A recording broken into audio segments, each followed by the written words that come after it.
아빠, 우리 하루만 여기서 자도 돼? 억수같이 쏟아지는 폭우 속 차가운 묘비석을 끌어안고 아이가 속삭였습니다. 수행원들의 우산 아래서 그 모습을 지켜보던 재벌 회장은 호통을 치려던 지팡이를 툭 떨어뜨리고 말았습니다. 번쩍이는 천둥 번개 아래 드러난 아이의 얼굴.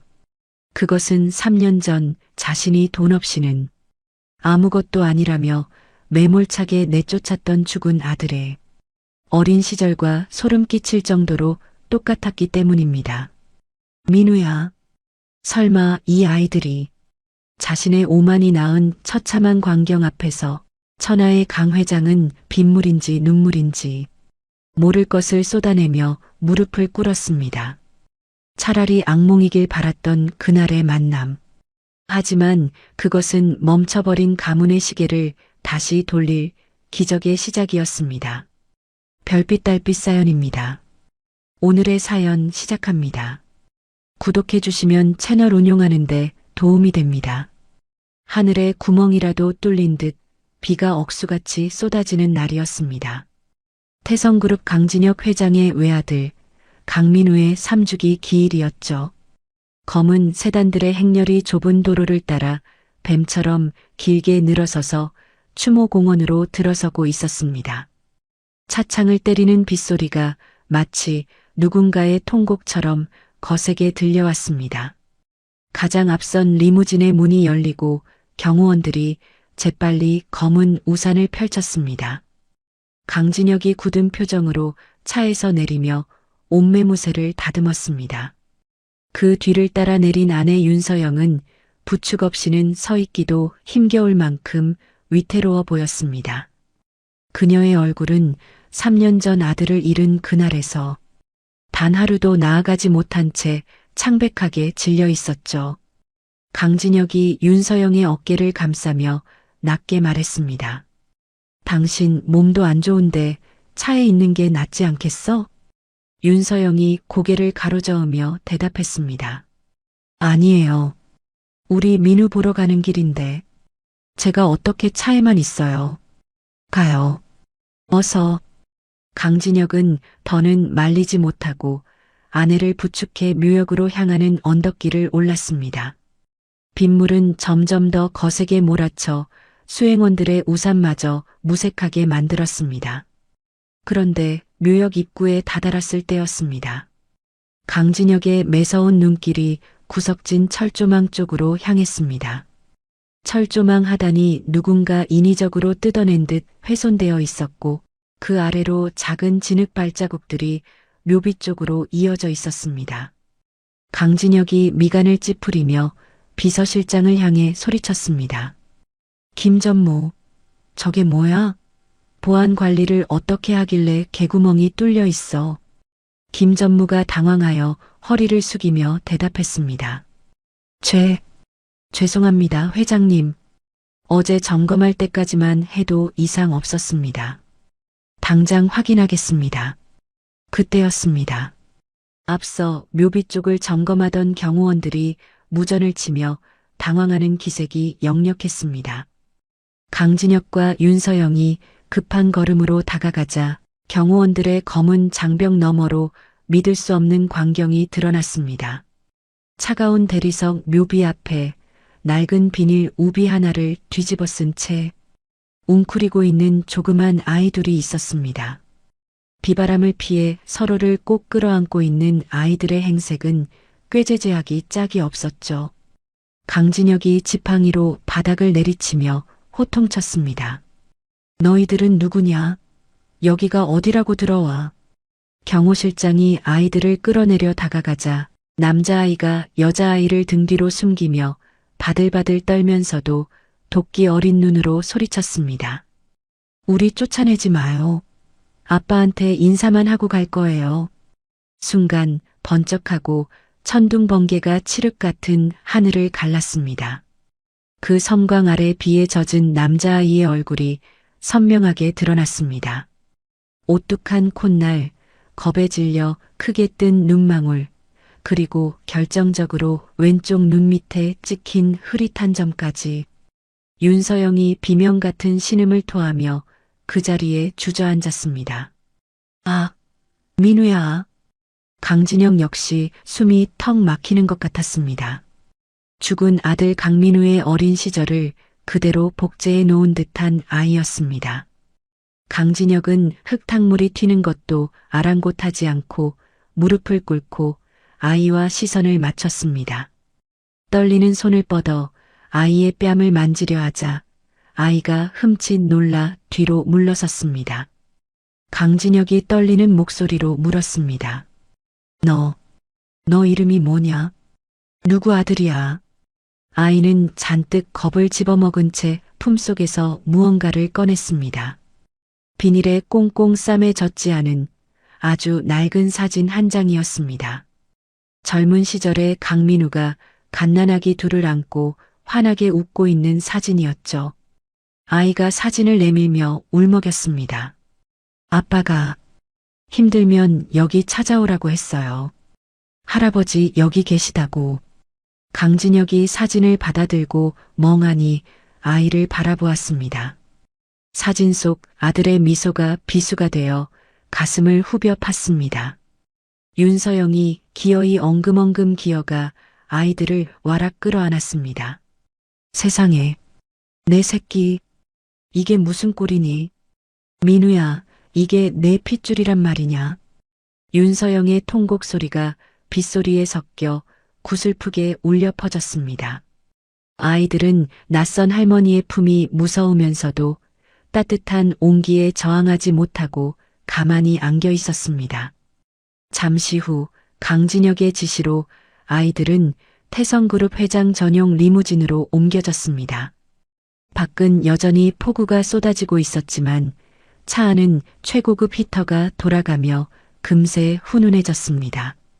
넓은 뒷좌석 가죽 시트 위에는 젖은 생쥐꼬를 한 남매가 최고급 담요를 뒤집어 쓴 채 앉아 있었습니다.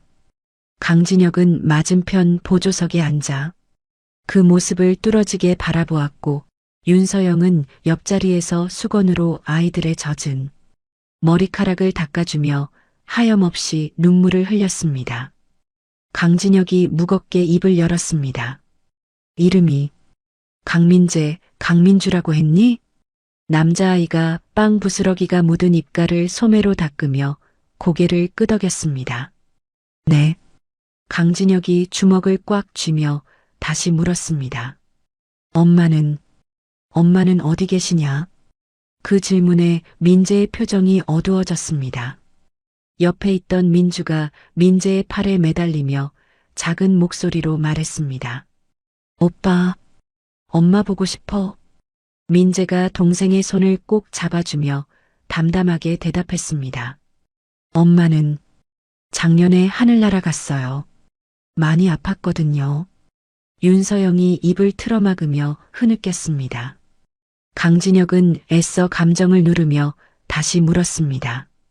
그럼 그동안 누구랑 살았어? 할머니랑 살았는데요. 할머니도 지난달에 돌아가셨어요. 집주인 아저씨가 방 빼라고 해서 갈 데가 없어서 아빠한테 왔어요. 7살 아이의 입에서 나온 말이라고는 믿기지 않을 만큼 담담하고 처참한 사연이었습니다. 대한민국 최고의 재벌가 핏줄들이 부모도 없이 거리로 내몰려 밥 한 끼 제대로 못 먹고 살았다는 사실이 강진혁의 가슴을 쳤습니다. 강진혁이 차창 밖으로 시선을 돌리며 거칠게 숨을 몰아쉬었습니다. 3년 전 가난한 여자는 절대 안 된다며 아들을 매몰차게 내쫓았던 날이 떠올랐습니다. 그때 아들이 했던 마지막 말이 귓가를 맴돌았습니다. 아버지, 저는 돈보다 소중한 걸 지킬 겁니다. 아들은 빈말을 하지 않았습니다. 자신의 목숨보다 소중한 아이들을 지키기 위해 그 가난 속에서도 아이들을 품었던 것입니다. 강진혁이 앞좌석의 비서실장에게 날카롭게 지시했습니다. 김전무.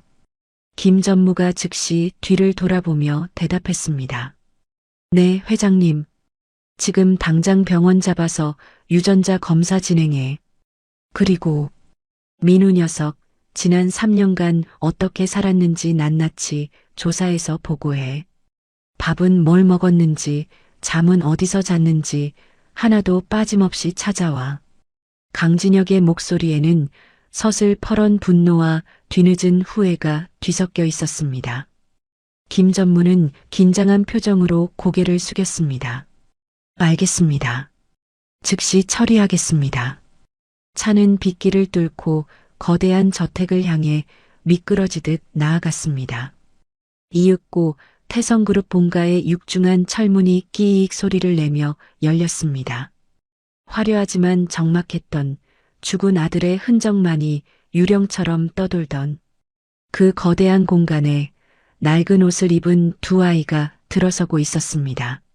멈춰있던 강진혁 가문의 시계가 비로소 다시 움직이기 시작하는 순간이었습니다.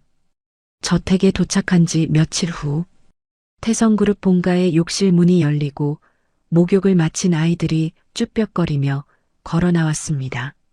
며칠 전 빗속에서 떨던 꼬질꼬질한 모습은 온데간데 없고 몸에 딱 맞는 고급 실내복을 입은 아이들은 영락없는 부잣집 도련님과 아가씨 같았죠. 하지만 아이들의 표정은 여전히 잔뜩 겁에 질려 있었습니다. 아이들은 으리으리한 거실의 높은 천장과 반짝이는 샹들리에 위압감에 눌려 소파에도 앉지 못하고 바닥구석에 무릎을 모으고 앉았습니다. 가정부 박 여사가 쟁반 가득 형형색색의 마카롱과 쿠키, 따뜻한 우유를 담아오며 환하게 웃었습니다. 도련님 아가씨, 배고프시죠? 이것 좀 드셔보세요. 아주 달콤하고 맛있답니다. 박 여사가 접시를 아이들 앞으로 밀어주며 권했습니다. 하지만 민재는 침을 꼴깍 삼키면서도 고개를 세차게 저으며 뒷걸음질 쳤습니다. 아니에요. 안 먹을래요. 박 여사가 의아한 표정으로 다시 물었습니다. 왜 그러세요? 맛이 없을까봐 그러세요? 할머니가 보장할게요. 옆에 있던 민주가 오빠의 옷자락을 꽉 쥐며 기어들어가는 목소리로 말했습니다. 돈 없어요. 우리 돈 없어서 못 사 먹어요. 그 말에 박 여사의 미소가 굳어졌습니다. 거실을 지나던 다른 고용인들도 걸음을 멈추고 아이들을 바라보았습니다. 대한민국 최고의 재벌가 손주들이 고작 과자 몇 조각 앞에서 돈 걱정을 하며 벌벌 떨고 있는 것입니다. 박 여사가 눈시울을 붉히며 아이들의 손을 잡고 말했습니다. 아이고, 내 정신 좀 봐. 이건 돈 안 내도 되는 거예요. 회장님 댁에서는 다 공짜예요.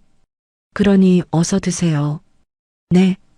그제야 민재와 민주는 서로의 눈치를 살피더니 조심스럽게 쿠키 하나를 집어 반으로 쪼개 나눠 가졌습니다. 그 모습을 지켜보던 윤서영은 가슴이 미어지는 것 같아 고개를 돌리고 눈물을 훔쳤습니다. 같은 시각 서재 안. 강진혁은 책상 앞에 앉아 비서실장 김 전무를 기다리고 있었습니다. 잠시 후 노크 소리와 함께 김 전무가 두툼한 서류 봉투를 들고 들어왔습니다. 김 전무가 서류를 책상 위에 내려놓으며 무겁게 입을 열었습니다. 회장님, 유전자 검사 결과입니다. 강진혁이 떨리는 손으로 봉투를 열어 서류를 꺼냈습니다. 친자관계 성립 99.99%. 예상은 했지만 활자로 확인한 진실은 그 무게감이 달랐습니다. 강진혁이 서류를 내려놓으며 물었습니다. 틀림없군.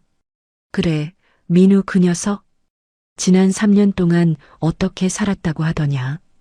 김 전무가 침통한 표정으로 고개를 숙이며 보고했습니다. 처음 집을 나가고 1년은 고시원을 전전했습니다. 쌍둥이 사모님이 출산 직후 지병으로 돌아가시는 바람에 아이들 병원비와 분유값을 버느라 뭘 해서 벌었단 말이냐? 낮에는 물류센터 상하차를 하고 밤에는 대리운전을 뛰었습니다.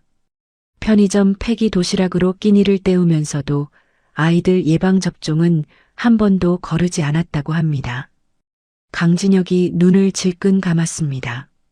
자신이 내 돈 없이는 넌 아무것도 아니다라고 독서를 퍼부으며 내쫓았던 아들이 그토록 처절하게 가장의 무게를 견디고 있었던 것입니다.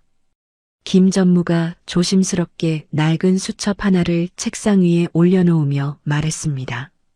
이건 민우 도련님이 쓰시던 가계부 겸 일기장입니다. 그리고 좋은 소식이 하나 더 있습니다. 달동네에서 도련님 가족을 돌봐주던 집주인 할머니와 연락이 닿았습니다. 도련님이 남긴 중요한 유품을 가지고 지금 이쪽으로 오고 계십니다. 강진혁은 김 전무를 물리고 떨리는 손으로 수첩을 펼쳤습니다.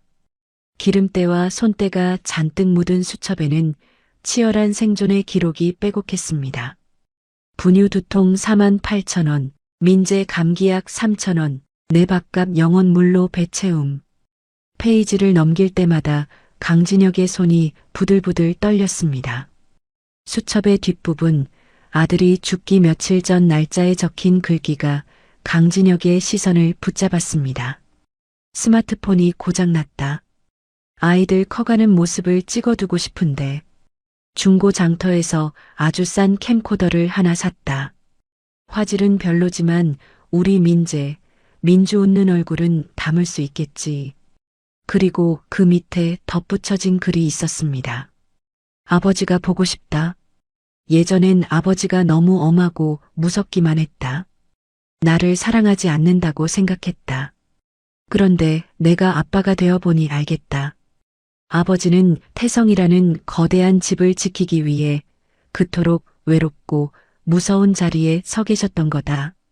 아버지는 나에게 늘 커다란 산 같은 분이었다.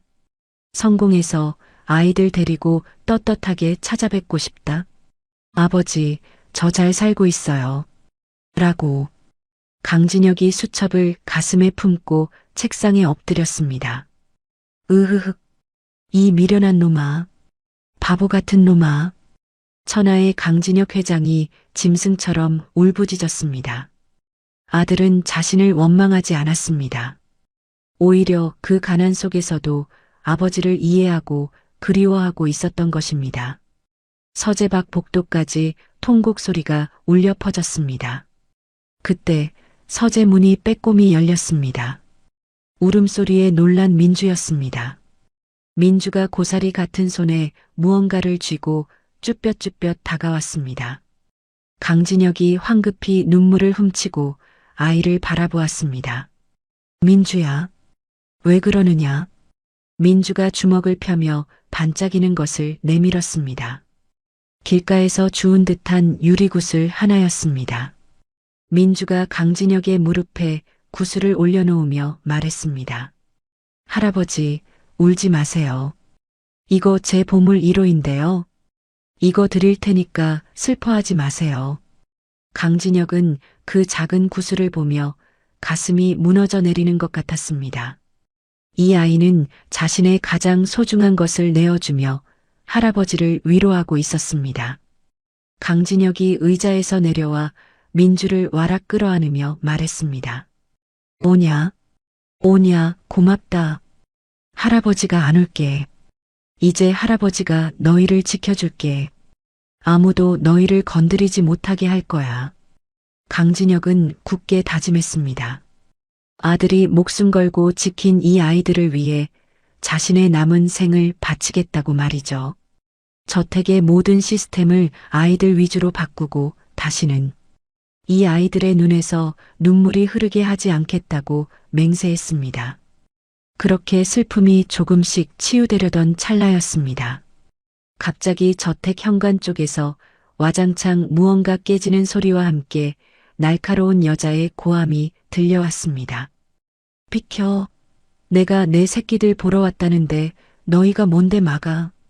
강진혁이 민주를 안고 거실로 뛰쳐나갔습니다. 현관에는 화려하게 치장한 30대 여자가 험상궂은 남자 2명을 대동하고 서 있었습니다. 그녀는 경호원들을 밀치고 거실 카펫 위를 구두시는 발로 밟고 들어섰습니다. 강진혁이 차갑게 가라앉은 목소리로 물었습니다. 누구냐? 여기가 어디라고 소란을 피워? 여자가 붉게 칠한 입술을 비틀어 웃으며 거들먹거리는 말투로 대답했습니다. 아유, 아버님. 처음 뵙겠습니다. 저 애들 엄마 되는 사람이에요. 최미희라고 합니다.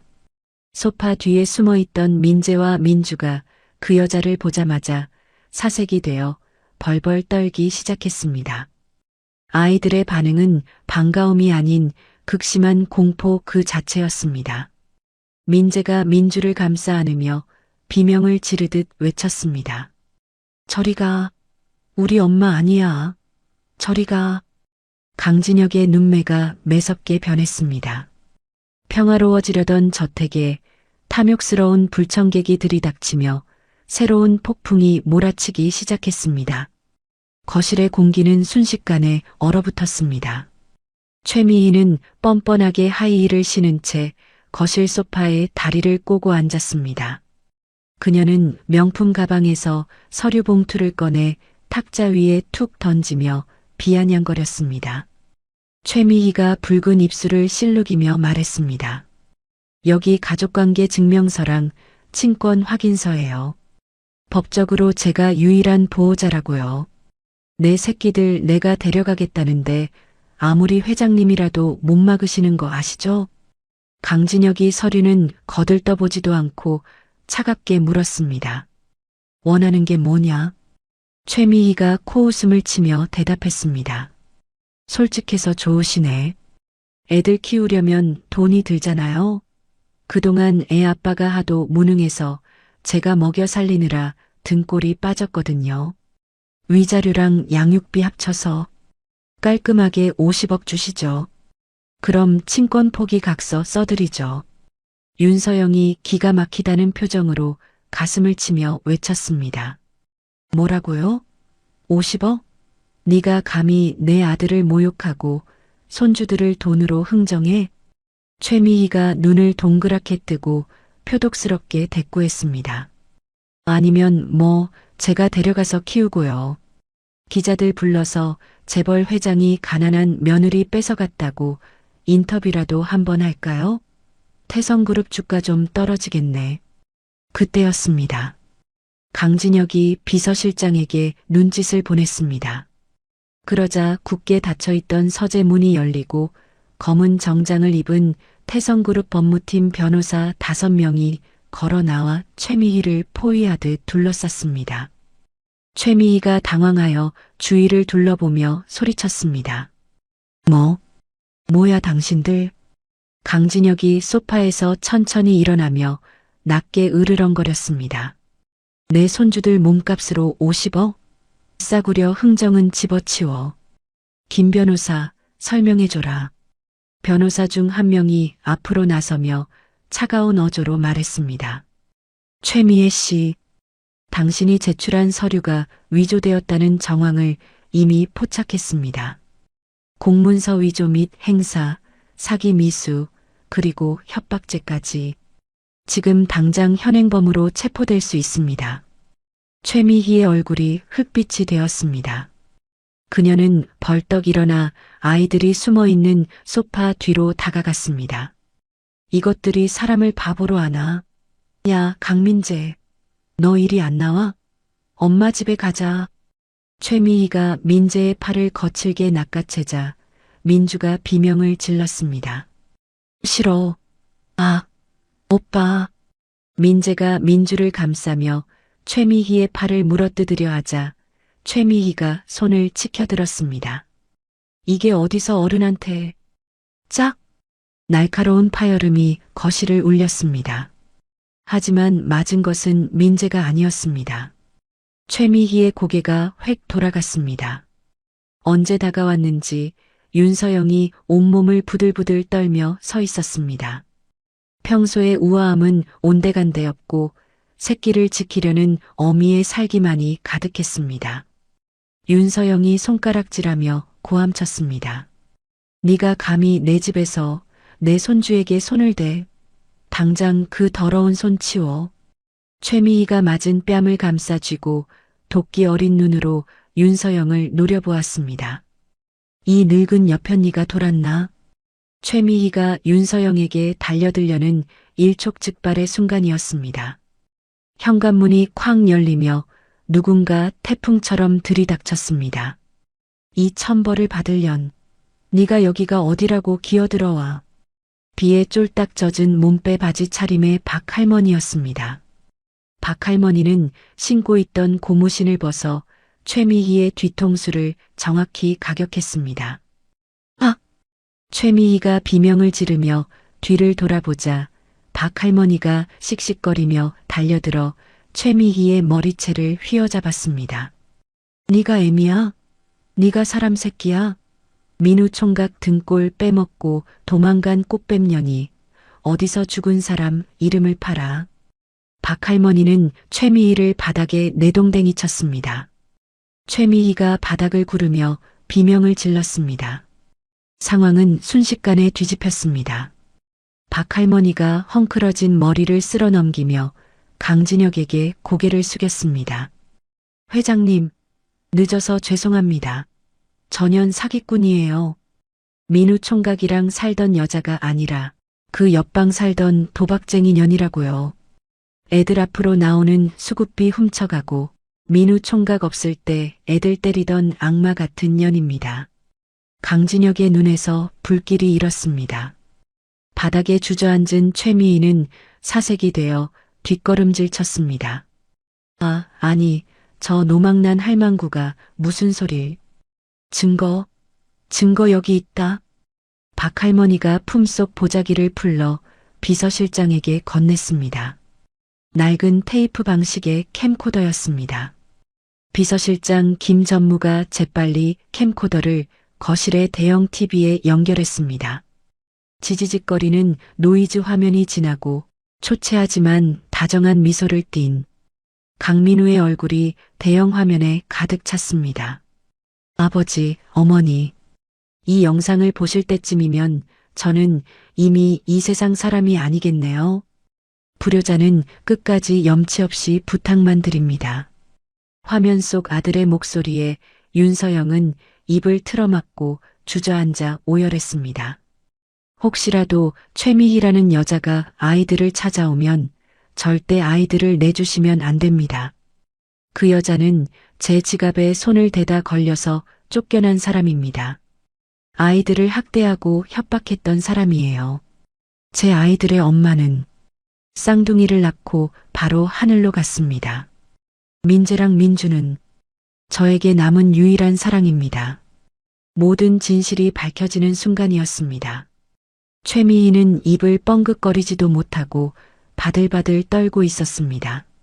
강진혁이 천천히 최미희 앞으로 걸어갔습니다. 그의 그림자가 최미희를 덮쳤습니다. 강진혁이 서리빨 같은 목소리로 선고했습니다. 감히 내 핏줄을 건드려? 내 인생은 오늘부로 끝났다. 강진혁이 손짓하자 변호사들이 죄목을 읊기 시작했습니다. 특수절도, 상습 아동학대, 사문서 위조, 공갈 협박, 사기 미수. 합의는 없습니다. 콩밥 먹을 준비하시죠. 그때 밖에서 요란한 사이렌 소리가 들려왔습니다. 제복을 입은 경찰들이 거실로 들이닥쳤습니다. 최미애 씨, 당신을 현행범으로 체포합니다. 경찰들이 최미희의 손목에 차가운 수갑을 채웠습니다. 최미희가 발버둥치며 강진혁의 바짓단을 잡으려 했습니다. 회장님, 한 번만 봐주세요.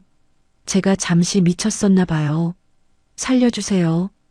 강진혁은 더러운 것을 보듯 발을 뺐습니다. 경찰들이 최미희를 질질 끌고 나갔습니다. 그녀의 비명소리가 현관문 밖으로 멀어지며 탐욕의 끝은 처참하게 막을 내렸습니다. 거실에 다시 정적이 찾아왔습니다. 박할머니는 긴장이 풀린 듯 바닥에 주저앉아 거친 숨을 몰아쉬었습니다. 민재와 민주가 쭈뼛쭈뼛 박할머니에게 다가갔습니다. 할머니, 박할머니가 눈물을 훔치며 아이들을 안아주었습니다. 오냐, 내 새끼들. 무서웠지? 이제 괜찮아. 저 마녀 할미가 혼내줬어. 아이들이 그제야 참았던 울음을 터뜨리며 박 할머니 품에 안겼습니다. 강진혁은 아이들에게 다가가 무릎을 굽히고 앉았습니다. 그리고 떨고 있는 아이들의 어깨를 크고 따뜻한 손으로 감쌌습니다. 얘들아, 이제 저런 벌레들은 다시는 너희 앞에 나타나지 못한다. 할아버지가 약속하마. 이제 아무 걱정하지 마라. 강진혁의 단호한 눈빛에 민재가 눈물을 닦으며 고개를 끄덕였습니다. 강진혁은 자리에서 일어나 박 할머니를 향해 정중하게 고개를 숙였습니다. 어르신, 정말 감사합니다. 제 아들놈 거두어 주시고 이렇게 손주들까지 지켜주셔서 이 은혜는 제가 평생 갚겠습니다. 박 할머니가 손사래를 쳤습니다. 아이고, 별 말씀을요. 민우 총각이 얼마나 착했는데 당연히 해야 할 일을 한 거죠. 강진혁이 비서실장을 돌아보며 지시했습니다. 김전무, 어르신 모실 수 있는 가장 좋은 집 알아봐. 그리고 평생 생활비, 병원비 모자람 없이 지원해드려. 내 손주들 생명의 은인이시다. 소홀함 없도록 해. 네, 회장님. 명심하겠습니다. 폭풍이 지나간 저택의 창밖으로 며칠간 쏟아지던 비가 그치고 구름 사이로 한 줄기 햇살이 비치기 시작했습니다. 모든 위협은 사라졌고 이제 진짜 가족이 될 시간만이 남아 있었습니다. 최미의 사건이 폭풍처럼 휩쓸고 지나간 뒤 태성그룹 본가 저택에는 거짓말처럼 평화가 찾아왔습니다. 아니, 단순한 평화가 아니라 생전 처음 느껴보는 활기였죠. 우중충했던 저택 곳곳에서 뚝딱거리는 망치 소리와 드릴 소리가 경쾌하게 울려 퍼지기 시작했습니다. 강진혁이 정장 재킷을 벗어던지고 셔츠 소매를 걷어붙인 채 거실 한복판에 서 있었습니다. 평소라면 회사에서 주가 동향이나 결제 서류에 파묻혀 있을 시간이었지만 오늘 그의 손에 들린 것은 두툼한 인테리어 카탈로그였습니다. 강진혁이 미간을 찌푸리며 인테리어 업자에게 말했습니다. 이건 너무 어둡잖아. 애들 방인데 무슨 회색이야? 칙칙해서 쓰겠어? 업자가 당황하며 카탈로그를 넘겼습니다. 아, 그럼 이건 어떠십니까? 요즘 유행하는 파스텔 톤인데. 강진혁이 고개를 저으며 노란색 벽지를 손가락으로 가리켰습니다. 이거 개나리색으로 해. 그리고 천장에는 야광별도 붙이고. 우리 민주가 별을 좋아한다고 했어. 오늘 안으로 다 끝낼 수 있나? 옆에 서 있던 비서실장 김전무가 입을 딱 벌린 채 그 광경을 지켜보았습니다. 냉철한 독재자 같던 강진혁 회장이 아이들 방 벽지 색깔을 고르느라 오전 회의까지 미룬 것입니다. 그때 윤서영이 2층 복도 끝에 있는 방 앞에서 손짓했습니다. 여보, 잠깐만 이리 와봐요. 어서요. 그곳은 죽은 아들 강민우가 쓰던 방이었습니다.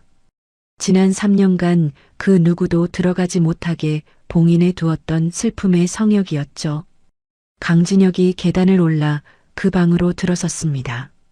먼지 쌓인 가구들 사이로 윤서영이 낡은 문틀을 어루만지고 있었습니다. 윤서영이 떨리는 목소리로 말했습니다. 여보, 이거 기억나요? 우리 민우 어릴 때 키 재주던 거요. 강진혁이 다가가 문틀을 보았습니다. 나무 기둥에는 칼로 그어놓은 눈금 자국들이 세월을 머금고 남아 있었습니다. 7세 강민우, 10세 강민우. 아들의 성장 기록이 고스란히 새겨져 있었습니다. 강진혁이 눈시울을 붉히며 고개를 끄덕였습니다. 기억나지? 녀석, 콩나물처럼 쑥쑥 컸었는데. 그때 민재가 호기심 어린 눈으로 방안을 기웃거렸습니다. 윤서영이 민재를 불렀습니다. 민재야, 이리 와보렴. 여기 한번 서볼래? 민재가 쭈뼛거리며 문틀 앞에 섰습니다. 윤서영이 민재의 등을 문틀에 대고 손바닥으로 정수리를 눌러보았습니다. 놀랍게도 민재의 키는 7세 강민우라고 적힌 눈금과 한치의 오차도 없이 정확하게 일치했습니다. 윤서영이 입을 틀어막으며 감격했습니다. 세상에, 여보, 이것 좀 보세요. 우리 민우 7살 때랑 똑같아요. 어쩜 이러니?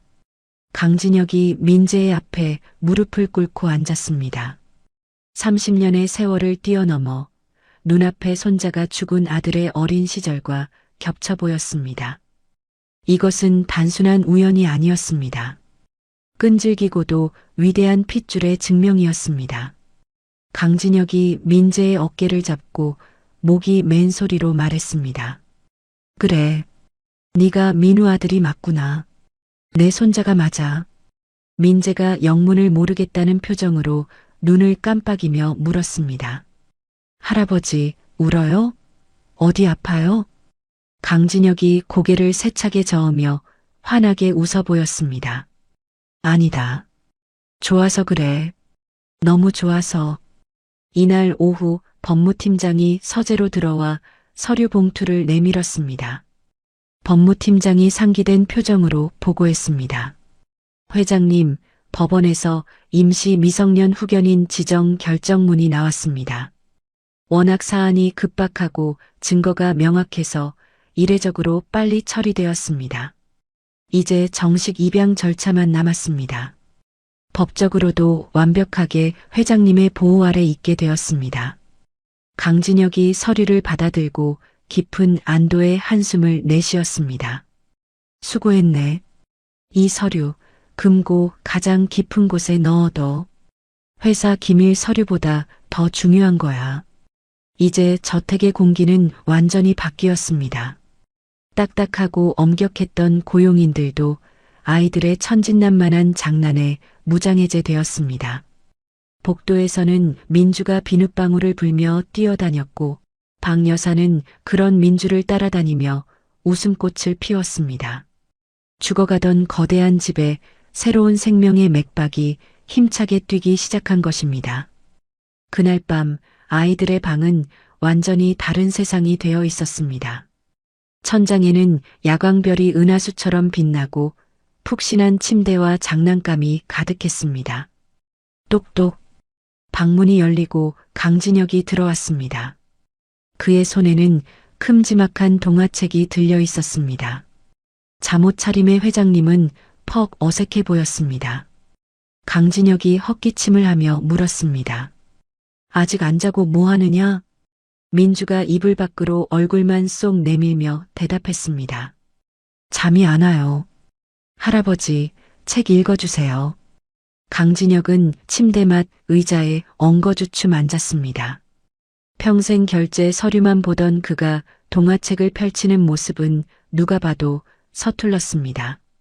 강진혁이 돋보기 안경을 고쳐 쓰고 책을 읽기 시작했습니다. 옛날, 아주 먼 옛날. 아기 공룡이 살았는데 길을 잃어서 엄마를 찾고 있었단다. 강진혁은 쑥스러움을 무릅쓰고 목소리 톤을 높여 공룡 흉내를 냈습니다.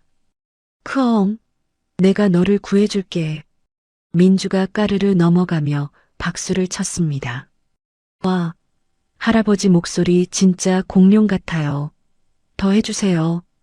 아이들의 웃음소리에 강진혁의 입가에도 미소가 번졌습니다. 한참 동안 책을 읽어주자 민주는 어느새 새근새근 잠이 들었습니다. 강진혁이 조심스럽게 이불을 덮어주고 일어나려는데 옆 침대에 민재가 눈을 말똥말똥 뜨고 그를 바라보고 있었습니다. 강진혁이 민재의 머리를 쓰다듬으며 물었습니다. 민재는 왜 안 자니? 무서운 꿈 꿀까봐 그러냐? 민재가 고개를 저으며 베개 밑에서 낡은 수첩을 꺼냈습니다. 아빠 강민우가 남긴 그 수첩이었습니다. 민재가 수첩을 만지작거리며 조용히 말했습니다. 할아버지, 아빠가 그랬어요. 할아버지는 세상에서 제일 무서운 호랑이 같다고요. 강진혁의 가슴이 철렁했습니다. 아들이 자신을 그렇게 기억하고 있었구나 싶어 씁쓸함이 밀려왔습니다. 그런데 민재가 이어서 말했습니다. 근데요, 아빠가 또 그랬어요. 호랑이는 무섭지만 자기 새끼한테는 세상에서 제일 따뜻하고 든든한 아빠라고요. 그래서 아빠는 할아버지를 존경한다고 했어요. 나중에 꼭 할아버지처럼 멋진 남자가 되고 싶다고. 강진혁의 눈동자가 심하게 흔들렸습니다. 목구멍에서 뜨거운 것이 울컥 치밀어 올랐습니다. 아들은 자신을 미워한 게 아니었습니다. 엄격함 속에 숨겨진 아버지의 사랑을 아들은 이미 알고 있었던 것입니다. 강진혁이 민재의 손을 두 손으로 꼭 잡으며 떨리는 목소리로 말했습니다. 그래, 그랬구나. 민우가 그런 말을 했구나. 민재가 강진혁의 손등에 볼을 비비며 말했습니다. 할아버지 손, 진짜 크고 따뜻해요. 아빠 말이 맞았어요. 강진혁은 눈물이 떨어질까봐 천장을 올려다보았습니다. 그리고 민재의 이마에 입을 맞추며 속삭였습니다. 민재야, 할아버지가 너희 아빠한테는 살갑게 대해주지 못해서 너무 미안했어. 하지만 너희한테는 세상에서 제일 든든한 울타리가 되어주마. 내 목숨을 걸고 약속할게. 민재는 안심한 듯 미소를 지으며 눈을 감았습니다. 강진혁은 아이가 깊은 잠에 들 때까지 자리를 지켰습니다. 방을 나선 강진혁은 잠시 문에 기대어 섰습니다. 가슴속에 묵직하게 자리 잡았던 돌덩이 하나가 빠져나간 듯 했습니다. 복도 끝 창가에 윤서영이 서 있었습니다. 그녀는 남편을 기다리고 있었던 모양입니다. 강진혁이 다가가자 윤서영이 부드럽게 미소 지었습니다. 윤서영이 남편의 손을 잡으며 말했습니다. 애들은 잤어요? 당신 동화책 읽어주는 실력이 제법이던데요? 강진혁이 쑥스러운 듯 코를 훌쩍이며 대답했습니다. 허허, 나도 처음 해보는 거라 진땀 뺐어. 그런데 기분이 나쁘지 않구려. 두 사람은 창밖을 내다보았습니다. 며칠 내내 하늘을 뒤덮었던 먹구름이 물러가고 구름 사이로 맑고 둥근 보름달이 저택의 정원을 환하게 비추고 있었습니다.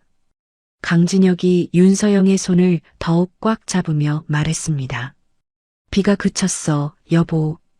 이제 정말 봄이 오려나 봐. 윤서영이 남편의 어깨에 머리를 기대며 대답했습니다. 네, 우리 집에도 드디어 봄이 왔네요. 두 사람의 맞잡은 손으로 따스한 온기가 흘렀습니다. 길고 추웠던 겨울이 끝나고 운명처럼 찾아온 아이들이 가져다 준 기적 같은 봄날의 밤이 그렇게 깊어가고 있었습니다. 태성그룹 창립 50주년 기념일 당일 서울 시내 최고급 호텔의 대형 연회장은 발 디딜 틈 없이 북적였습니다. 대한민국 정재계 인사들과 수많은 취재진이 운집해 있었고 화려한 샹들리에 조명 아래서는 긴장감이 감도는 웅성거림이 가득했죠. 특히 연회장 앞줄에 앉은 태성그룹의 친인척들과 이사들의 표정은 묘하게 들떠 있었습니다. 강진혁 회장의 건강 이상설이 돌고 있는 데다 유일한 후계자였던 아들마저 사망했으니 오늘 행사에서 차기 후계 구도가 발표될 것이라는 소문이 파다했기 때문입니다. 강진혁의 조카이자 전무인 강석훈이 옆자리 이사에게 은밀하게 속삭였습니다. 김 이사, 오늘 분위기가 심상치 않아. 큰아버지께서 드디어 결단을 내리신 것 같지? 나한테 언질은 없으셨지만 핏줄이라곤 나밖에 안 남았잖아. 김 이사가 눈치를 살피며 맞장구 쳤습니다. 그럼요, 전무님. 회장님도 이제 연세가 있으시니 믿을 건 조카분밖에 더 있겠습니까? 미리 축하드립니다. 강석훈은 벌써 회장이 된 듯 거만하게 넥타이를 고쳐맸습니다. 그때 사회자의 힘찬 외침이 장내를 울렸습니다. 지금부터 태성그룹 창립 50주년 기념식을 시작하겠습니다. 강진혁 회장님 입장하십니다. 웅장한 오케스트라 연주와 함께 거대한 문이 열렸습니다. 쏟아지는 스포트라이트가 입구를 비췄습니다. 사람들은 숨을 죽이고 그곳을 바라보았습니다. 그리고 이내 장내는 경악에 찬 탄성으로 술렁이기 시작했습니다. 언제나 냉철하고 고독한 제왕처럼 홀로 걷던 강진혁이 아니었습니다. 오늘 그의 양손에는 턱시도를 입은 남자아이와 하얀 드레스를 입은 여자아이의 손이 들려 있었습니다. 플래시 세례가 폭죽처럼 터지자 아이들이 눈이 부셔 찡그리며 주춤했습니다. 그러자 강진혁이 걸음을 멈추고 허리를 숙여 아이들에게 다정하게 속삭였습니다. 민재야, 민주야. 겁낼 것 없다. 할아버지가 옆에 있잖니. 고개 들어라. 너희는 내 자랑스러운 손주들이다. 강진혁의 말에 용기를 얻은 민재가 고개를 들고 정면을 응시했습니다. 그 당당한 눈빛은 죽은 아들 강민우의 기백을 쏙 빼닮아 있었습니다. 강석훈이 자리에서 벌떡 일어나며 비명을 지르듯 외쳤습니다. 아니, 저게 뭐야? 저 애들은 도대체 누구야? 강진혁은 좌중의 수군거림을 무시한 채 단상 위로 올라갔습니다. 그는 마이크 앞에 서서 잠시 좌중을 둘러본 뒤 떨리지만 힘있는 목소리로 입을 열었습니다. 내외 귀빈 여러분, 지난 50년 태성그룹은 저의 전부였습니다. 하지만 저는 기업을 키우느라 가장 소중한 것을 잃었습니다. 바로 제 아들 고 강민우 군입니다. 장내가 숙연해졌습니다. 강진혁은 눈시울이 붉어진 채 옆에 선 쌍둥이를 바라보았습니다. 하지만 하늘은 저를 버리지 않았습니다. 못난 아비를 대신해 아들이 남기고 간 보물들이 제게 왔습니다. 제 유일한 핏줄이자 손자인 강민재, 손녀 강민주입니다. 강석훈의 얼굴이 하얗게 질렸습니다. 강진혁은 아이들의 어깨를 감싸 안으며 선언했습니다. 오늘 저는 회장으로서가 아니라 한 명의 할아버지로서 이 자리에 섰습니다. 그리고 제 남은 생과 태성그룹의 미래를 이 아이들이 올바르게 자라는데 바칠 것입니다. 이 아이들이 바로 태성그룹의 정당한 후계자임을 만천하에 공표합니다. 장내는 잠시 정적이 흐르더니 누군가 시작한 박수가 들불처럼 번져나갔습니다. 우레와 같은 기립박수였습니다. 강진혁이 민재와 민주를 번쩍 안아 올렸습니다. 인사드려라. 안녕. 하세요. 아이들의 해맑은 인사에 사람들은 환호했습니다. 반면 회장 자리를 노리던 강석훈과 친척들은 망치로 머리를 맞은 듯 털썩 주저앉았습니다. 대형 스크린에 그들의 사색이 된 얼굴이 비치자 지켜보던 사람들은 통쾌함을 느꼈습니다. 탐욕스러운 자들의 야망이 순수한 핏줄 앞에 무참히 무너져 내리는 순간이었습니다. 행사가 끝나고 저택으로 돌아온 시각은 늦은 밤이었습니다. 화려했던 호텔 연회장의 불빛은 사라지고 저택에는 포근한 어둠이 내려앉았습니다. 아이들은 불편했던 턱시도와 드레스를 벗어 던지고 편한 잠옷으로 갈아입었습니다. 민주가 배를 문지르며 입을 삐죽거렸습니다. 아, 배고파. 아까 호텔 스테이크는 너무 맛이 없었어. 질기고 냄새나. 민재도 고개를 끄덕이며 거들었습니다. 맞아. 나도. 매콤한 거 먹고 싶어. 소파에 앉아 넥타이를 풀던 강진혁이 눈을 반짝였습니다. 매콤한 거? 라면 어떠냐? 옆에 있던 가정부 박 여사가 기겁하며 손사래를 쳤습니다. 어머나 회장님, 밤 10시가 넘었습니다. 아이들 건강에도 안 좋고요. 강진혁이 호탕하게 웃으며 손을 저었습니다. 오늘 같은 날 아니면 언제 먹겠어. 박 여사, 큰 냄비 가져와. 오늘은 내가 요리사다. 대한민국 재계 서열 1위 총수가 주방에서 앞치마를 두르는 진풍경이 벌어졌습니다. 강진혁은 라면 봉지를 뜯다가 스프를 쏟기도 하고 물 조절을 못해 박 여사의 잔소리를 들어야 했지만 그 모습은 더없이 행복해 보였습니다. 보글보글 끓는 라면, 냄새가 으리으리한 저택을 가득 채웠습니다. 그 어떤 5성급 호텔 요리보다 구수한 냄새였습니다. 네 식구는 식탁 대신 거실 바닥에 상을 펴고 옹기종기 둘러앉았습니다. 잘 먹겠습니다. 아이들이 젓가락을 들고 라면을 후루룩 들이켰습니다. 아, 뜨거. 할아버지, 김치 주세요. 민주가 입가에 빨간 국물을 묻히며 오물거렸습니다. 강진혁은 민주의 입을 닦아주며 흐뭇하게 웃었습니다. 맛있냐? 네. 아빠가 끓여준 것보다 조금 더 맛있어요. 아빠라는 단어가 나와도 이제는 슬프지 않았습니다. 오히려 아들도 이 자리에 함께 앉아 웃고 있는 듯한 포근함이 느껴졌습니다. 윤서영도 체면은 잊은 채 국물까지 들이키며 웃음꽃을 피웠습니다. 식사를 마친 후 네 사람은 정원 테라스로 나갔습니다. 비가 쏟아지던 첫 만남 때와 달리 오늘 밤하늘은 쏟아질 듯한 별들로 가득했습니다. 강진혁은 흔들의자에 앉아 민재와 민주를 무릎에 앉혔습니다. 윤서영은 그 옆에 앉아 강진혁의 어깨에 머리를 기대었습니다. 민재가 밤하늘을 가리키며 소리쳤습니다. 할아버지, 저기 봐요. 별똥별이에요. 까만 밤하늘에 하얀 선을 그리며 별똥별 하나가 떨어졌습니다.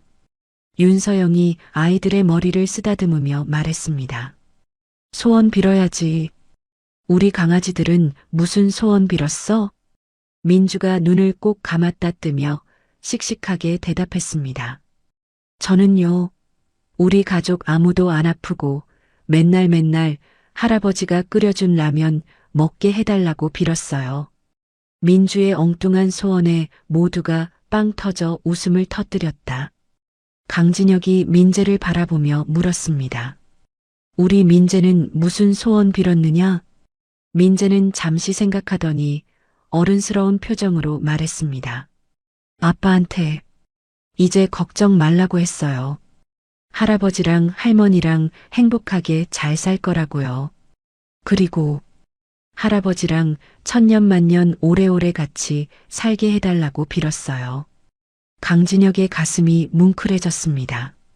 그는 민재를 꽉 끌어안았습니다. 따뜻한 체온, 배부른 포만감, 사랑하는 가족. 더 바랄 것이 없는 완벽한 행복이었습니다.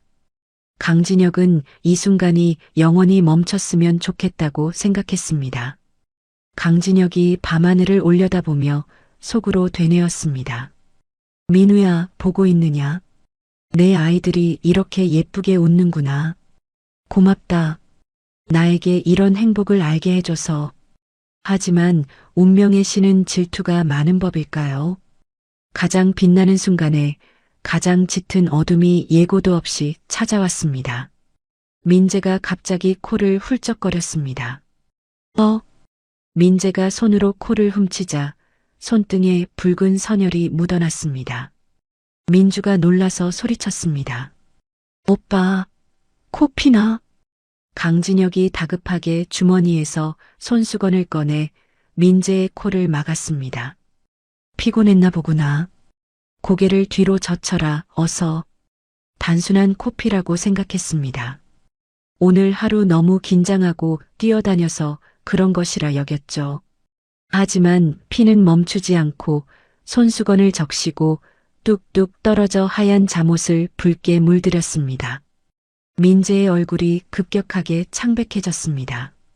아이의 눈동자가 초점을 잃고 흔들렸습니다. 알아. 뭐지? 어지러워요. 민재의 몸이 강진혁의 품 안으로 힘없이 무너져 내렸습니다.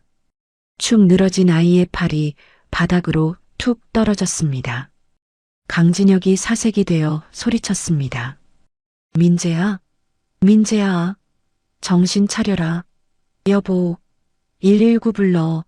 어서. 윤서영이 비명을 지르며 전화기를 찾았습니다. 민재야, 아가, 눈 좀 떠봐. 조금 전까지 웃음소리가 가득했던 테라스는 순식간에 공포와 절규로 뒤덮였습니다. 행복의 절정에서 찾아온 비극의 그림자가 태성그룹 저택을 다시금 집어삼키고 있었습니다. 곧바로 이송된 대학병원 응급실, 태성병원 VIP 응급센터의 자동문이 다급하게 열렸습니다. 조금 전까지만 해도 라면을 먹으며 웃음꽃을 피우던 저택의 평화는 산산조각이 났습니다. 하얀 병원 복도는 의료진들의 다급한 외침과 바퀴 구르는 소리로 아수라장이 되었습니다. 이동 침대에 실려 들어오는 민재는 산소호흡기를 쓴 채 가쁜 숨을 몰아쉬고 있었습니다. 하얀 침대 시트는 아이가 쏟은 코피로 붉게 물들어 있었죠. 그 뒤를 따르는 강진혁과 윤서영의 모습은 처참하기 그지없었습니다. 잠옷 차림의 맨발, 그리고 옷곳곳에 묻은 손자의 선열. 대한민국을 호령하던 재벌 총수 부부의 위엄은 온데간데없고 그저 죽어가는 손자를 둔 힘없는 조부모일 뿐이었습니다. 강진혁이 이동 침대를 붙잡고 달리며 목이 터져라 외쳤습니다. 민재야, 정신 차려라. 할아버지 목소리 들리냐? 눈 좀 떠봐. 하지만 민재는 미동도 하지 않았습니다. 의료진들이 강진혁을 제지하며 수술실 입구를 막아섰습니다. 보호자분들은 밖에서 대기해 주십시오. 지금부터는 저희가 맡겠습니다. 쿵 하고 수술실 문이 닫히고 빨간색 수술 중 램프가 켜졌습니다.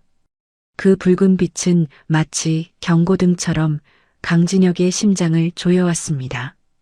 강진혁은 닫힌 문을 주먹으로 내리치며 절규했습니다. 제발, 제발 살려다오. 내 전 재산을 다 줘도 좋으니 제발. 윤서영은 대기실 의자에 주저앉아 묵주를 손에 쥐고 하염없이 기도를 올렸습니다. 하느님, 우리 민우 데려가셨으면 됐잖아요. 저 어린 것이 무슨 죄가 있다고. 차라리 저를 데려가세요. 제발이요. 몇 시간 같은 몇 분이 흘렀을까요? 수술실 문이 열리고 주치의이자 태성병원장인 김 원장이 무거운 표정으로 걸어 나왔습니다. 강진혁이 달려가 김 원장의 가운을 움켜쥐었습니다. 김 원장, 어떻게 된 거야? 그냥 코피가 아니었나? 애가 왜 갑자기 쓰러져? 김 원장은 차마 강진혁의 눈을 마주치지 못하고 깊은 한숨을 내쉬었습니다. 회장님, 마음 단단히 드셔야 합니다. 강진혁이 김 원장의 어깨를 거칠게 흔들었습니다. 뜸 들이지 말고 말해. 내 손자가 왜 이러는지 당장 말 못해. 김 원장이 떨리는 목소리로 진단을 내렸습니다.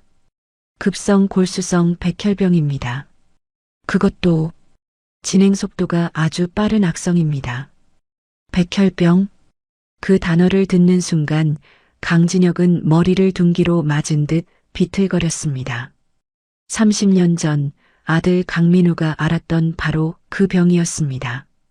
강진혁이 믿을 수 없다는 듯 되물었습니다. 백혈병이라니? 민우가 앓았던 그 병 말이냐? 그게 유전이란 말이냐? 네. 민우군은 운 좋게 완치되었지만 민재는 잠복해 있던 유전 인자가 지난 3년간의 극심한 스트레스와 영양 부족으로 인해 급격히 발병한 것 같습니다.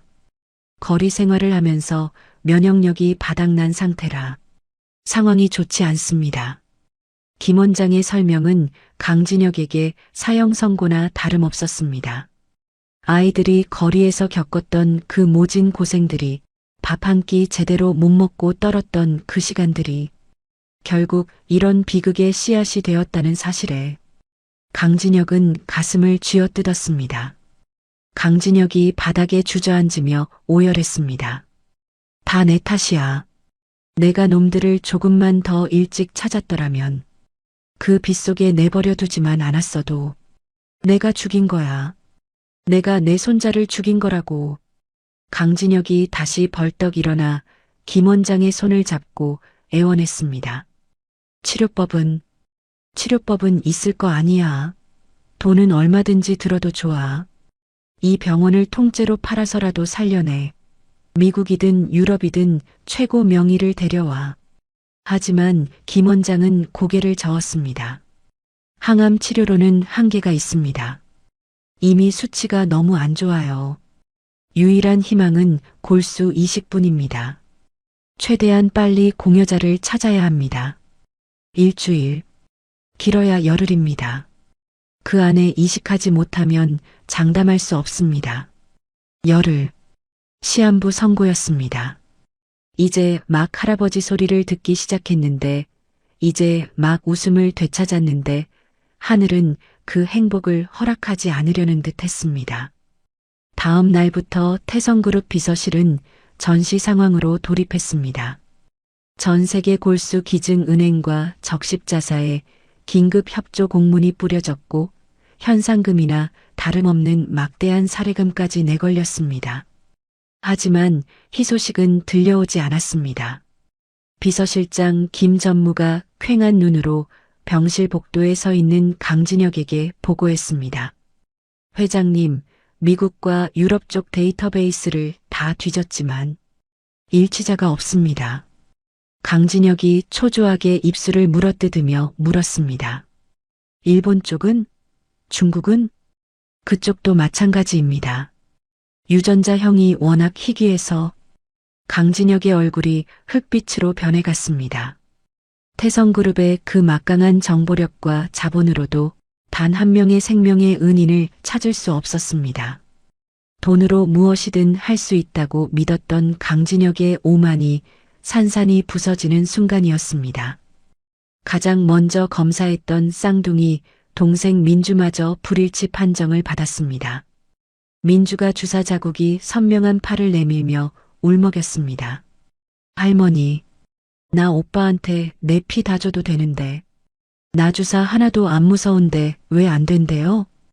윤서영은 민주를 끌어안고 소리 죽여 울었습니다.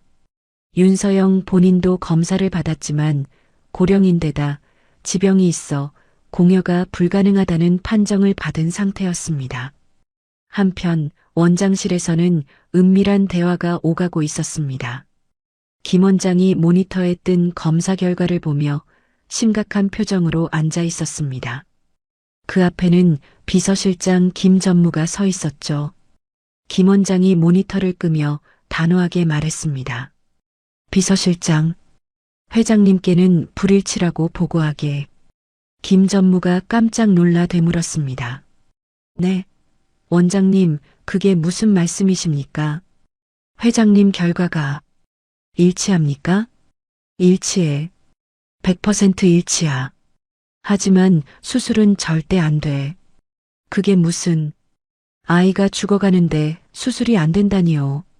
김 원장이 책상을 내리치며 소리쳤습니다. 강 회장 나이가 70이야. 게다가 심혈관 질환이 있어 스텐트 시술까지 받은 몸이라고. 전신 마취하고 골수 채취하다가는 쇼크 사할 확률이 80%가 넘어. 손자 살리겠다고 회장님을 죽일 셈인가? 자네 태성그룹이 무너지는 꼴 보고 싶어? 김 전무는 말문이 막혔습니다. 의사로서 그리고 강진혁의 오랜 친구로서 김 원장의 판단은 현실적이었습니다. 하지만 죽어가는 아이를 두고 거짓말을 해야 한다는 사실에 김 전무의 손이 부들부들 떨렸습니다. 김 원장이 쐐기를 박았습니다. 이건 의사인 내 판단이야. 내가 책임질 테니 자네는 시키는 대로 해. 회장님께는 유감스럽게도 불일치라고 전해. 김 전무는 무거운 마음으로 원장실을 나섰습니다. 복도 끝 무균실 앞에는 강진혁이 망부석처럼 서 있었습니다. 강진혁은 유리창 너머로 민재를 바라보았습니다. 머리카락을 모두 밀고 수많은 링거줄을 매단 채 잠든 아이. 불과 며칠 전 턱시도를 입고 당당하게 서 있던 그 아이가 맞는지 의심스러울 정도로 앙상하게 야위어 있었습니다. 그때 민재가 힘겹게 눈을 떴습니다. 유리창 너머에 강진혁과 눈이 마주쳤습니다. 아이는 산소 마스크 안에서 입모양으로 무언가를 말했습니다. 강진혁은 급히 유리벽에 설치된 인터폰 수화기를 들었습니다. 수화기 너머로 아이의 쇳소리 섞인 목소리가 들려왔습니다. 할아버지, 왜 울어요? 강진혁이 흐르는 눈물을 닦으며 억지로 미소를 지었습니다. 아니다. 할아버지가 눈에 먼지가 들어가서 그래. 민재야, 조금만 참아라. 할아버지가 꼭 고쳐줄게. 민재가 힘없이 고개를 저으며 말했습니다. 할아버지, 저 다 알아요. 저 많이 아프죠? 엄마처럼. 아니야. 누가 그래? 넌 금방 나을 거야. 할아버지, 나 아빠 만나러 가는 거면 괜찮아요. 나 안 무서워요. 그러니까 울지 마요. 7살 아이가 죽음을 직감하고 오히려 어른을 위로하고 있었습니다.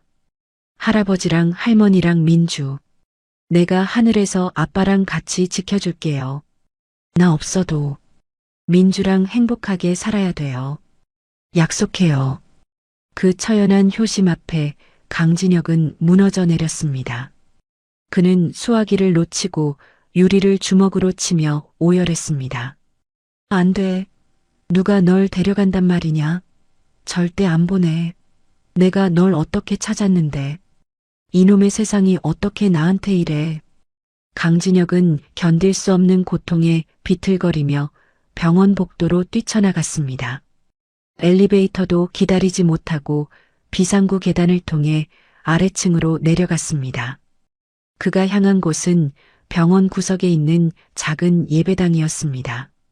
평생 자신의 힘과 능력만 믿고 살아왔던 신 따위는 약한 인간들이나 찾는 것이라며 비웃었던 오만한 강진혁이었습니다. 하지만 그는 지금 십자가 앞에 무릎을 꿇고 머리를 조아리고 있었습니다. 강진혁이 바닥에 이마를 찌우며 절규했습니다. 들리십니까? 당신이 있다면 제발 들어보십시오. 텅 빈 예배당에 강진혁의 통곡 소리가 메아리 쳤습니다. 내 죄가 많아서입니까? 내가 아들을 버려서 그 벌을 저 아이에게 주는 겁니까? 그렇다면 나를 치십시오. 내 모든 재산, 명예, 내 목숨까지 다 가져가도 좋습니다. 제발 저 아이만은 살려주십시오. 저 아이 대신 나를 데려가란 말입니다. 강진혁은 짐승처럼 울부짖으며 바닥을 기었습니다. 평생 쌓아올린 모든 것을 다 버려서라도 손자의 생명을 사고 싶었습니다. 그때였습니다. 예배당 문이 벌컥 열리고 누군가 다급하게 뛰어들어왔습니다. 비서실장 김전무였습니다. 그는 땀범벅이 된 채 숨을 헐떡이고 있었습니다. 김전무가 강진혁을 부축해 일으키며 외쳤습니다. 회장님, 회장님. 강진혁이 젖은 눈으로 김전무를 올려다보며 힘없이 물었습니다. 왜 그러느냐? 민재가 잘못되기라도 한 거냐? 김전무가 고개를 세차게 저으며 품속에서 구겨진 서류 봉투 하나를 꺼냈습니다. 김 원장이 숨기라고 지시했던 바로 그 결과지였습니다. 김 전무가 결심한 듯 비장한 표정으로 말했습니다. 회장님, 속으시면 안 됩니다. 김 원장님이 결과를 숨기라고 하셨지만 저는 도저히 그럴 수가 없습니다. 그게 무슨 소리야? 회장님, 검사 결과입니다. 조직적 합성항원 100% 일치합니다. 회장님이 민재 도련님을 살릴 수 있습니다. 강진혁이 믿을 수 없다는 듯 떨리는 손으로 서류를 낚아챘습니다. 결과지에는 선명하게 일치라는 두 글자가 찍혀 있었습니다. 절망의 끝자락에서 기적처럼 내려온 동아줄이었습니다. 강진혁의 눈에서 다시금 뜨거운 눈물이 솟구쳤습니다. 하지만 이번에는 슬픔의 눈물이 아니었습니다. 그것은 희망, 그리고 결의의 눈물이었습니다. 강진혁이 서류를 움켜쥐며 자리에서 벌떡 일어났습니다. 김 원장 이 자식이 감히 나를 속여? 강진혁의 눈빛이 맹수처럼 번뜩였습니다. 예배당의 스테인드 글라스 너머로 검은 그림자가 물러가고 강렬한 빛이 쏟아져 들어오고 있었습니다. 강진혁이 원장실 문을 걷어차듯 박차고 들어갔습니다. 쾅 하는 굉음과 함께 육중한 문이 벽에 부딪혀 흔들렸습니다. 책상에 앉아 차트를 보던 김 원장이 쏘스라치게 놀라 자리에서 벌떡 일어났습니다. 김 원장이 안경을 고쳤으며 당황한 기색으로 물었습니다. 회장님? 여긴 어쩐 일이십니까? 아니, 안색이 왜 그러세요? 강진혁은 대답 대신 성큼성큼 걸어가 김 원장의 책상을 두 손으로 뒤집어 엎을 듯이 내려쳤습니다. 책상 위의 명패와 서류들이 와르르 바닥으로 쏟아졌습니다.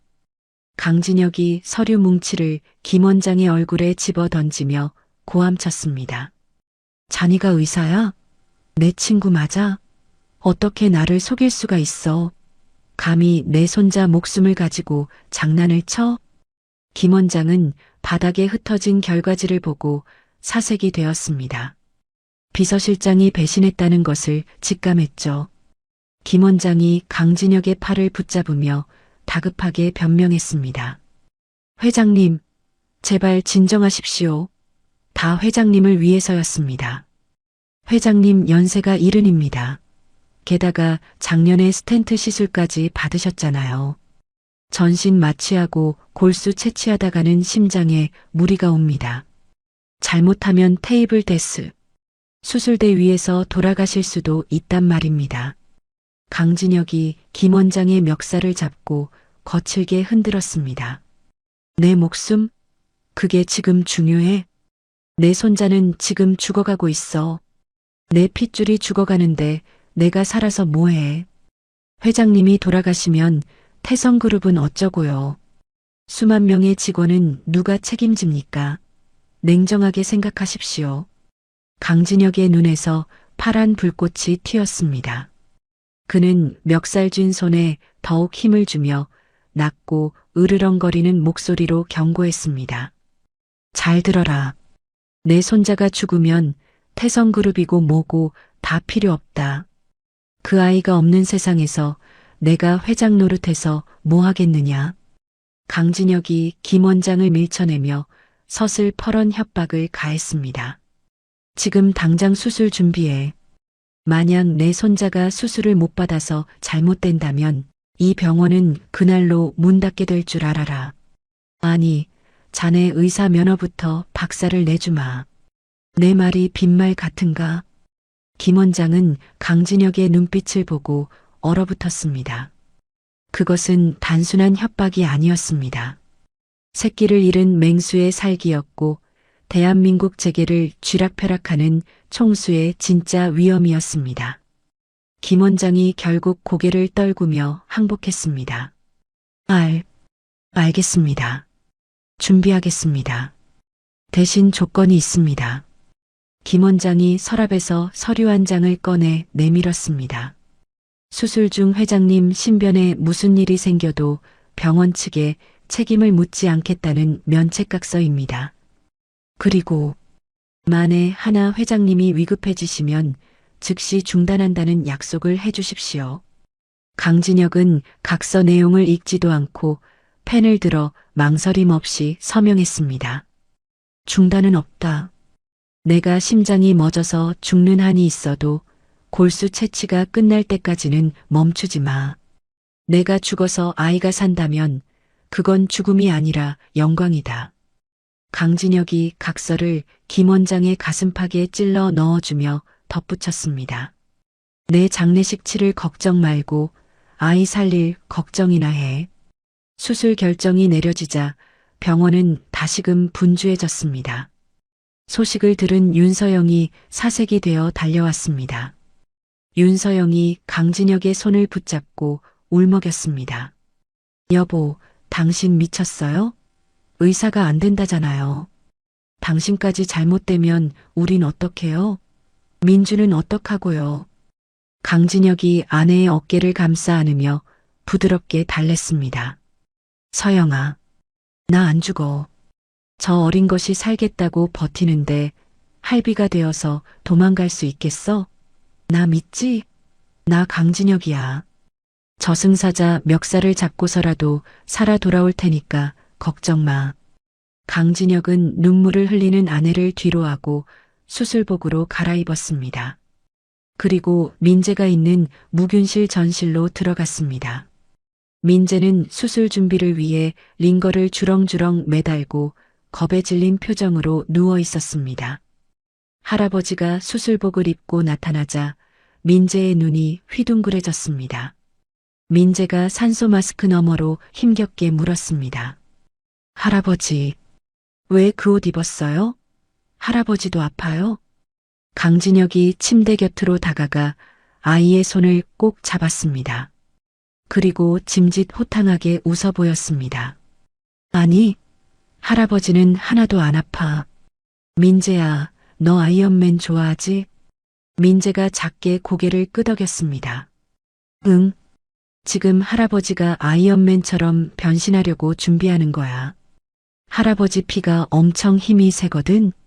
이 슈퍼 파워 피를 너한테 나눠주려고 왔어. 이 피만 들어가면 우리 민재 몸속에 있는 나쁜 병균들이 다 도망갈 거야. 그럼 너도 천하무적이 되는 거지. 민재의 눈빛이 호기심으로 반짝였습니다. 정말요? 그럼 나 이제 안 아파요?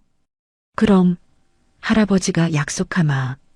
그러니까 한숨 푹 자고 일어나면 돼. 알았지? 강진혁이 새끼손가락을 내밀자 민재가 가느다란 손가락을 걸었습니다. 네, 할아버지. 잠시 후 두 개의 이동 침대가 나란히 수술실 복도를 지났습니다. 강진혁과 민재는 서로의 손을 놓지 않은 채 이동했습니다. 복도 끝에는 윤서영과 민주 그리고 비서실 직원들이 도열해 있었습니다. 비서실장 김전무는 눈물을 훔치며 허리를 90도로 숙였습니다. 수술실 문이 열리고 차가운 공기가 흘러나왔습니다. 강진혁이 마지막으로 민재를 보며 윙크했습니다. 가자, 파트너. 수술실 문이 닫히고 붉은 램프가 켜졌습니다. 복도에 남겨진 사람들은 그 자리에 멈춰서서 침묵의 기도를 올렸습니다. 돈보다 핏줄을 택한 늙은 가장의 위대한 결단에 대한 경의였습니다. 수술실 안. 마취과 의사가 강진혁에게 산소 마스크를 씌웠습니다. 회장님, 마취가스 들어갑니다. 심호흡하세요. 강진혁은 옆 침대에 누운 민재를 바라보았습니다. 아이는 이미 마취되어 잠들어 있었습니다. 민우야, 아버지가 이번에는 지킨다. 꼭 지킨다. 강진혁의 의식이 흐려지며 깊은 어둠 속으로 빠져들었습니다. 얼마나 시간이 흘렀을까요? 강진혁이 눈을 떴을 때는 극심한 통증이 온몸을 휘감았습니다. 골반 쪽에서 뼈를 깎아내는 듯한 고통이 밀려왔고 심장이 미친 듯이 불규칙하게 뛰었습니다. 헉! 헉! 강진혁이 신음을 토하자 의료진이 다급하게 달려왔습니다. 회장님, 정신이 드십니까? 괜찮으세요? 강진혁은 산소 포화도 측정기가 요란하게 울리는 와중에도 간호사의 가운을 움켜쥐었습니다. 아, 아이는, 민재는. 김 원장이 다가와 강진혁의 손을 잡으며 말했습니다. 성공입니다. 체취량도 충분하고 상태도 좋습니다. 지금 바로 이식 들어갔습니다. 회장님, 지금 움직이시면 안 됩니다. 안정이 필요해요. 하지만 강진혁은 고개를 저으며 억지로 몸을 일으키려 했습니다. 비켜. 내 눈으로 봐야겠어. 내 손자. 회장님, 위험합니다. 휠체어. 휠체어 가져와. 당장. 강진혁의 황소 같은 고집을 꺾을 수 있는 사람은 없었습니다. 결국 의료진은 강진혁을 휠체어에 태우고 링거대를 매단 채 무균실 앞으로 이동했습니다. 강진혁은 식은땀을 비오듯 흘리면서도 고개를 들어 유리창 너머를 바라보았습니다. 무균실 안침대에는 민재가 누워 있었습니다. 그리고 침대 옆 링거대에는 붉은 혈액백이 걸려 있었습니다. 강진혁의 몸에서 방금 뽑아낸 생명력 넘치는 골수액이었습니다. 붉은 액체는 튜브를 타고 한 방울, 두 방울 민재의 몸속으로 흘러 들어갔습니다. 강진혁은 그 장면에서 눈을 떼지 못했습니다. 자신의 피가 손자의 몸속으로 섞여 들어가는 모습은 그 어떤 예술 작품보다 숭고하고 아름다웠습니다. 그래, 들어가라. 가서 내 새끼 살려내라. 강진혁은 유리에 이마를 대고 흐느꼈습니다. 몸은 부서질 듯 아팠지만 마음은 날아갈 듯 가벼웠습니다. 이제 두 사람은 때려야 뗄 수 없는 피와 골수를 나눈 진정한 하나가 된 것입니다. 그때 침대에 누워있던 민재가 천천히 눈을 떴습니다. 이식이 진행되면서 창백했던 아이의 볼에 희미하게 홍조가 돌기 시작했습니다. 민재가 고개를 돌려 유리창 너머의 강진혁을 발견했습니다. 강진혁이 휠체어에 앉아 손을 흔들었습니다. 민재는 힘겹지만 환하게 웃으며 작은 손을 들어 엄지손가락을 치켜 세웠습니다. 엄지척. 수술 전 약속했던 천하무적의 신호였습니다. 강진혁의 눈에서 굵은 눈물방울이 툭툭 떨어졌습니다. 고맙다. 살아줘서 고맙다 민재야. 뒤에서 지켜보던 윤서영이 달려와 강진혁을 끌어안았습니다. 여보, 해냈어요. 당신이 우리 민재 살렸어요. 윤서영의 울음 섞인 목소리에 강진혁은 아내의 손을 꼭 잡으며 고개를 끄덕였습니다. 창밖에는 긴 밤이 지나고 아침 해가 떠오르고 있었습니다. 따스한 햇살이 병원 창문을 뚫고 들어와 기적을 만들어낸 노부부와 유리창 너머의 작은 생명을 비추었습니다. 가장 길고 어두웠던 터널을 가족이라는 이름의 빛으로 마침내 통과하는 순간이었습니다. 수술로부터 1년이 지난 어느 봄날, 태성그룹 본가 저택의 넓은 정원에는 벚꽃잎이 한방눈처럼 흩날리고 있었습니다. 1년 전 적막감만 감돌던 그 무거운 저택이라고는 상상할 수 없을 만큼 화사한 풍경이었습니다. 할아버지, 빨리요. 김밥 다 식어요. 정원 한가운데서 쩌렁쩌렁한 목소리가 울려 퍼졌습니다.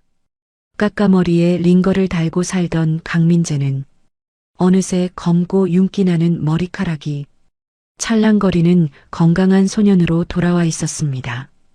그 옆에서 분홍색 원피스를 입은 강민주가 비눗방울을 불며 까르르 웃었습니다. 오빠, 할아버지 짐 챙기시잖아. 조금만 기다려. 현관문이 활짝 열리고 강진혁이 커다란 피크닉 바구니를 양손에 든 채 걸어 나왔습니다. 평소 즐겨 입던 검은 정장 대신 편안한 면바지에 가디건 차림이었습니다.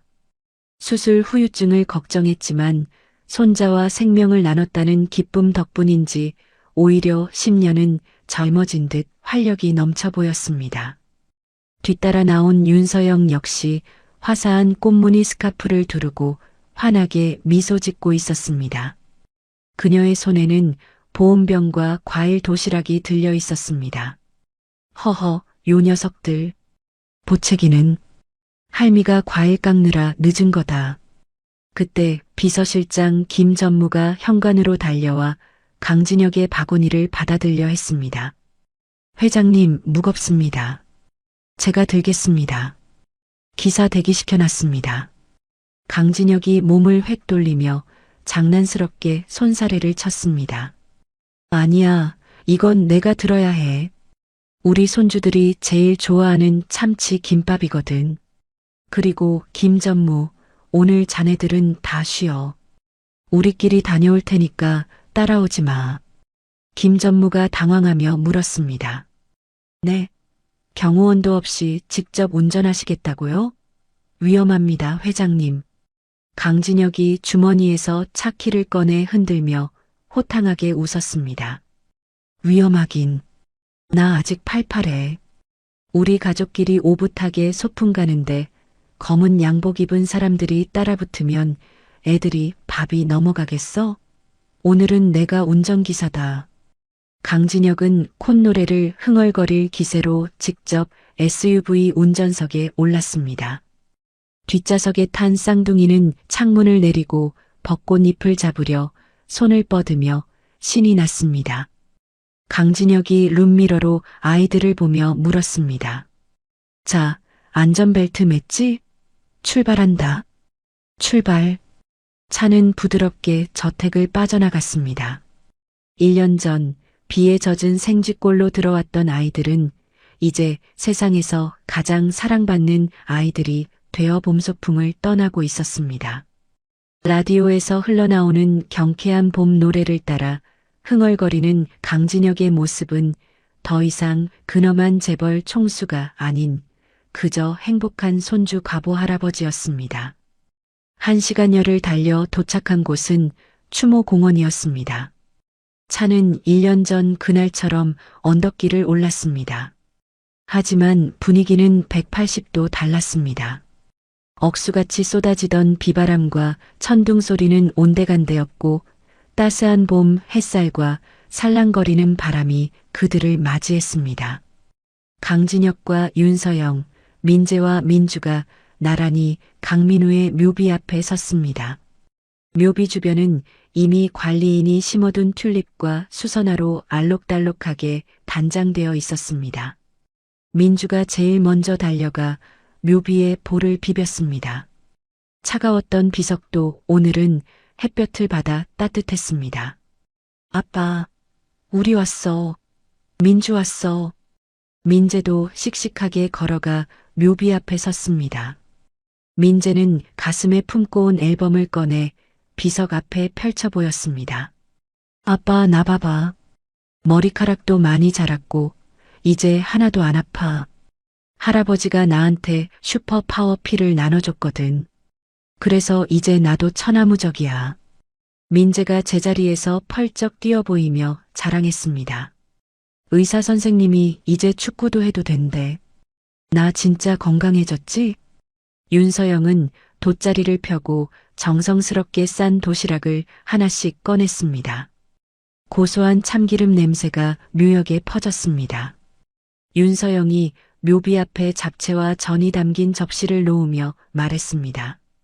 민우야, 엄마 왔다. 네가 좋아하던 잡채랑 전도 해왔어. 거기서는 밥 잘 챙겨 먹고 있지? 윤서영이 묘비 속 아들의 사진을 어루만졌습니다. 우리 손주들이 얼마나 잘 먹고 잘 크는지 네가 봤어야 하는데. 민재가 너 어릴 때랑 식성도 똑같아. 오이 안 먹는 것까지 똑같다니까. 윤서영의 눈가에 물기가 맺혔지만 그것은 예전 같은 처절한 슬픔이 아니었습니다. 그리움과 안도 그리고 고마움이 담긴 눈물이었습니다. 강진혁은 말없이 묘비 옆에 섰습니다. 1년 전 죄책감에 차마 똑바로 쳐다보지도 못했던 아들의 이름 석자. 이제는 당당하게 그리고 애틋하게 바라볼 수 있었습니다. 강진혁이 마음속으로 아들에게 말을 건넸습니다. 민우야, 보고 있느냐? 네가 옳았다. 돈으로 회사를 세울 순 있어도 행복을 살 순 없더구나. 네가 목숨 걸고 지킨 이 아이들이 결국 나를 살렸다. 죽어가던 내 영혼을 이 아이들이 살려냈어. 바람이 불어와 강진혁의 머리카락을 헝클었습니다. 마치 아들이 아버지, 이제 괜찮아요. 고마워요. 라고 말하며 머리를 쓰다듬는 듯한 느낌이었습니다. 강진혁은 묘비 옆에 털썩 주저앉아 아이들을 불렀습니다. 얘들아, 이리 와서 앉으렴. 아빠랑 같이 밥 먹자. 네 식구는 묘비 앞에 돗자리를 깔고 옹기종기 둘러앉았습니다. 자, 할아버지 아하세요. 민주가 꼬마 김밥 하나를 집어 강진혁의 입에 넣어 주었습니다. 꿀맛이구나. 세상에서 제일 맛있어. 강진혁이 오물오물 김밥을 씹으며 엄지손가락을 치켜 세우자 민재와 민주가 까르르 웃음을 터뜨렸습니다. 할머니도 오냐, 아이고 맛있다. 웃음소리가 조용한 묘역에 울려 퍼졌습니다.